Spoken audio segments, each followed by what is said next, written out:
What's up, YouTube? It's the Action Figure Grader coming back to you with another market update. We haven't looked at the Power of the Force 2 line in a little bit, and in general, you guys seem to like when I make those price guide videos. So I did pull up some fairly recent sales over the last month or so for the Power of the Force 2 line that ran from 1995-ish to about 2000-ish. And I also pulled up some pretty cool items that are for sale. I think they're overpriced, but I do want to show them because they're pretty awesome looking items. So I've got everything from prototypes to loose to mint on card to graded. And I just thought it'd be kind of fun to kind of see what the market is doing for these items, because it's only a select subset of you guys that actually like these figures. I like them a lot. I have sold off a number of my Power of the Force 2 mint on cards. Some of them are in this video, but I did keep all of my Power of the Force 2 prototypes. They just look so cool. I love the prototypes so much. So let's dig in. Let's see what we got. All right, the first one I want to talk about is one we've talked about in the past. These continue to be very, very desirable to collectors. So these are two loose Power of the Force 2 Banthas with Tuscan Raider riders. And these are just loose. You know, these are not particularly hard to find. But the Book of Boba Fett especially seems to have driven up the price on these, and they continue to be pretty desirable. So these two were listed for $165 free shipping and one bid. So these did sell for $165 free shipping. Now, pre-Book of Boba Fett, I would say that these were like 30, 40 bucks a piece max. So they've clearly gone up in price. They are really cool though. I used to have one of these on my shelf, but I just ran out of room, so I had to get rid of it. But they are very, very cool looking for sure. I wish that Hasbro would do an update to the Bantha. It would be very, very pricey to do properly, but it would look really cool to have a Book of Boba Fett package vintage collection Bantha to include one of those awesome new Tuscan warriors inside. So maybe they'll do it, who knows, but for now, anyway, the Power of the Force 2 version, which is kind of rudimentary in my opinion, but still very cool, will have to do for those of us that like to have shelf displays. Next up, we've got an autographed item. This is Kenny Baker's signed R2-D2. And as I've talked about in past market updates for the Power of the Force 2 line, these make great items to take to conventions to get signatures from, whoever happens to be at the show. Unfortunately, a lot of them are passing away more and more now from the original trilogy movies, but they do make great autograph items. This one sold for $75 for the freeze frame action slide R2-D2 signed by Kenny Baker. I thought that was a great deal. And in all fairness, Kenny Baker did sign quite a bit. He was at conventions quite a bit. He and Dave Prowse both. Dave Prowse's signature on Darth Vader, Power of the Force 2 mint on cards, those do tend to go for a little bit more money. But Kenny Baker's, at least this one, sold for $75. I thought that was a pretty good buy. And the other thing that the Power of the Force 2 line is known for are errors. There's lots of errors, lots of, mislabels, stickers that are wrong. And in this case, the inner tray for Obi-Wan Kenobi was upside down. So the Saber was placed upside down inside the tray. Or I guess maybe not the inner tray on this one, because the inner tray for Obi-Wan himself is fine. So just the Saber itself was packed in, quote unquote, upside down. And it was listed for $125, best offer accepted. I didn't look up what the best offer was that was accepted, but fairly minor error here. Oftentimes you can see miscards and things like that. There was a big sale of those on the Facebook Deal or No Deal group here recently. There were lots of different miscards for the Power of the Force 2 line. So there was just a lot of different card backs, lots of different iterations and series and collection 1, 2, 3. So, errors did happen quite a bit because they were pretty mass-produced. But anyway, this one was listed for $125. Best offer was accepted. Some graded examples. This was a Power of the Force 2 Boba Fett 10-back European release. So this is the Tri-Logo release. This one did not have the THX insert, which was available on some of these European releases. This one was graded UKG 90%, straight 90s, European 10-back from 1996, the red card. And this one had the full circles on the hands for Boba Fett. There's lots of different errors for Boba Fett that can add some cost to it. Half circles, missing emblems, missing chest emblems, things like that. But this one was just the standard Boba Fett on the European 10-back, graded UKG 90. It was listed for 150 pounds, which is $185 and change, and the best offer was accepted on that one. Same seller also had The Chewbacca on the European 10-back, no THX insert. That one was, usually not very expensive. It's a fairly common one. It was listed for 90 pounds, best offer accepted. It too was graded UKG 90%, 90, 90, 95 were the subscores on that one. Likewise, C-3PO, this one sold for 79 pounds plus shipping. So that one was graded UKG 90 with the same subscores as the Chewbacca. So these are all fairly common ones. The THX inserts and the freeze frame action slides, especially for Boba Fett, can be kind of pricey. Another one that's very pricey is the short saber inside the long inner tray for Luke Skywalker. And this is the U.S. release and very, very desirable one. It was listed for $700, best offer accepted. I'd be shocked if it didn't sell for quite a bit less than that, because in general, these are not $700 items. But maybe for a little while they were, but this one was graded AFA 8.5, and you can see there, short saber, long tray. As I've talked about, Kenner/Hasbro moved over to a shorter saber from the original long saber, and for a brief time, the inner tray was the same one, but they packed in the smaller saber. So not many of these out there, especially the U.S. release for the Luke Farm Boy. Now, there is a European release for this one. I had that one in my collection, graded AFA 85, but I think I sold mine for like $150. I didn't get much money for mine, but I had to sell it because I just didn't have the space for it, and decided to kind of redeploy those assets and that cash elsewhere. But the U.S. version is a lot more desirable than the European version. I bet it sold. I didn't look it up again. I probably should have, but I'd be shocked if this thing sold anywhere north of $450. Next up, this is the freeze frame action slide for Weequay. Now, the U.S. version is the more desirable version. That's the one that you want to get if you're going to get one. That one was not produced in big numbers. It was towards the end of the freeze frame action slide run. So Weequay is considered one of the more desirable ones, if not the most desirable one. But this is the Canadian version, or the multi-language version, and this one does go for quite a bit less than the US release for the freeze frame action slide Weequay. It was graded AFA 85, and it was listed for 280 Australian dollars, or $186. And I'm going to show you another one that's still for sale here that's about the same price, that's ungraded. But this one was graded AFA 85, and it sold somewhere south of 186 US dollars.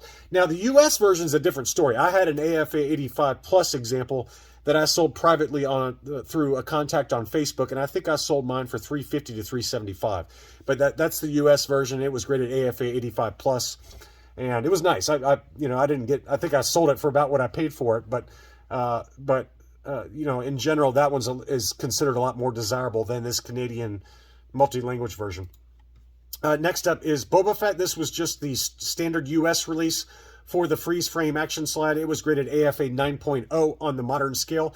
This one sold for $250, and I think that's about what I sold mine for. Mine was graded AFA 85, I believe, and I think I sold mine for $225, if memory serves. But this one was graded AFA 9.0, and it sold for $250 plus $19 shipping. Again, that's a more desirable. It's more desirable than like the standard red card. But again, if it has the half circles on the hands for the freeze frame action slide US card, that one's very expensive. I also do have the Canadian version of this, the Canadian freeze frame action slide for Boba Fett. It's graded CAS 90. That one is on eBay right now for, I think, $200 plus shipping, in case anyone's interested, or you can reach out to me privately to do a deal offline. Next up, this is one of mine that I did sell. This is a CAS 90 grade Canadian Boba Fett. So this is not the freeze frame action slide that I still have, but this is just the standard red card with the Canadian language on the front there. And again, it was graded CAS 90, and it was a very slight yellow tint to the blister, but very, very faint. Straight 90s for the subscores. I sold that one for $120 plus $13 shipping. Likewise, this was the big boy that was in my collection. I hated to sell it, but I needed to clear some funds for some other items I was buying. So I did list this one on Facebook originally. No one took it, so I did decide to list it on Facebook, on eBay, and it sold almost immediately.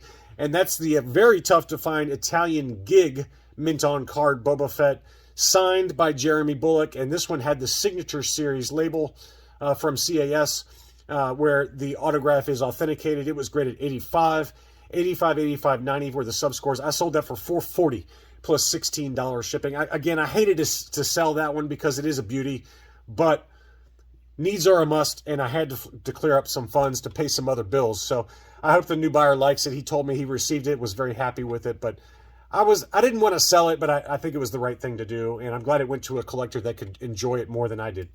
The last one I'm going to show you that I sold was an AFA 90 gig Italian Darth Vader, and this one had the same short Saber long tray, transition tray, as the Luke Farm Boy that I showed you earlier. And again, it was graded 90. It did have a little bit of card curl to it, but you can see there where I circled the shorter Saber inside the longer inner tray. Very high grade though. It was a beauty. And again, I sold it for about, if not less than what I bought it for. I sold that one for $150 plus $15 shipping. Next up is another one that is kind of off the radar, but this one is one that's tough to find, and that's the ATS Driver on the freeze frame action slide. This one surprisingly can sneak up on you and go for a lot of money. This one sold for $150 plus $19 shipping. It was graded AFA 9.0. The other one that's also very desirable on the freeze frame action slide is, I believe, the Mail Away Fan Club exclusive for the ATS Driver on the freeze frame action slide. So that one's kind of comparable to this ATS Driver on the freeze frame. Both of those in high grade could go for about this price, but somewhere between $125 and $150. That one did sell for $150, but it was a very high grade gold label AFA 9.0. And then the last one that actually sold before we dig into items that are for sale, I had to show you this one. These were incredible. So some toy distributor at one point, they received from Hasbro/Kenner mock-ups when the Power of the Force line was originally being designed. So these are mock-ups where they show they show what the cards are going to look like and what the figures are roughly going to look like on the cards. So these are mock-up kind of proof cards. Very, very, very, very rare. And you can see even there's no figure on it. It's just a drawing as to what the figure is going to look like. And on the backs, it says this is a pre-production sample package. This sample package is for illustration only. Size and design may vary slightly. But how cool is that to see these? I've never seen these mock-up proof cards before, but obviously this is before the original red cards were ever even released. And they went for big money in an auction. This closed on April 9th, $2,605 and change plus $10 shipping. And they were in varying degrees of condition. The Obi-Wan had some wear to it. It had some litho damage there, as you can see. But it had R2-D2, the Stormtrooper, and the Obi-Wan Kenobi with damage on these kind of mock-up proof cards. So these are pre-production. Before the Power of the Force 2 line was even released, toy distributors got these and said, hey, we're getting ready to bring these to market, just a heads up. So start putting in your orders now. So how cool is that to see those? I've never seen those before, and they sold for big money, $2,600. Now, finally, we're going to just show you a few items that are for sale. And I was wrong because the Canadian freeze frame action slide Weequay that I said was ungraded that's for sale. It's actually graded. It's an AFA 85 example, same grade as the other one that sold, and this one's listed for 186 US dollars or 280 Australian dollars. Make an offer. It might even be the same one and the buyer just never paid. I don't know, but that one is listed for sale right now, and probably about right, to be honest with you. As I told you, I had the freeze frame action slide Weequay on the US card, which is much more desirable, graded AFA 85 plus. So it was a slightly higher grade and the more desirable of the two freeze frame action slide Weekways. And again, I think I sold mine for about $350 earlier this year or even last year. So for an AFA 85 for the Canadian version, I think that's probably about right, but it is make an offer. But just be aware that it is in Australia. Next up is a really cool Showtime sticker Bib Fortuna, graded AFA 85. These were only, I think, given out to Showtime employees for whatever reason. So anytime you see that orange sticker on the blister that says Showtime exclusively on Showtime, those are very desirable because they were not produced in big numbers, and they usually are very, very expensive. This one is graded too. Usually they're not graded, and they usually sell anywhere from $200 to $300, sometimes more for some of the more desirable characters, and depending on grade, of course. But this one is graded AFA 85, Bib Fortuna Showtime. This one is listed for $293.99, free shipping. So Again, I think that price is actually probably pretty fair, given that it's already graded. He's one of the less desirable characters. Some of the more desirable characters can set you back that much ungraded. But given that Bib Fortuna is usually one of the more common Showtime ones that you see, but it is already graded high grade, that's probably about right. Next up is a freeze frame action slide US card for Boba Fett, but it's graded AFA 95. 95, very high grade. There's no subgrades on this one because this was before AFA moved over to subgrades. So to get a 95 back then is very tough to do, but the price is kind of crazy to me. $600 is what it's listed for. There are 12 people watching it. It's also make an offer. I don't know what it's worth. As I said, AFA 85s usually set you back about $250. This one's listed for $600, but it is an AFA 95.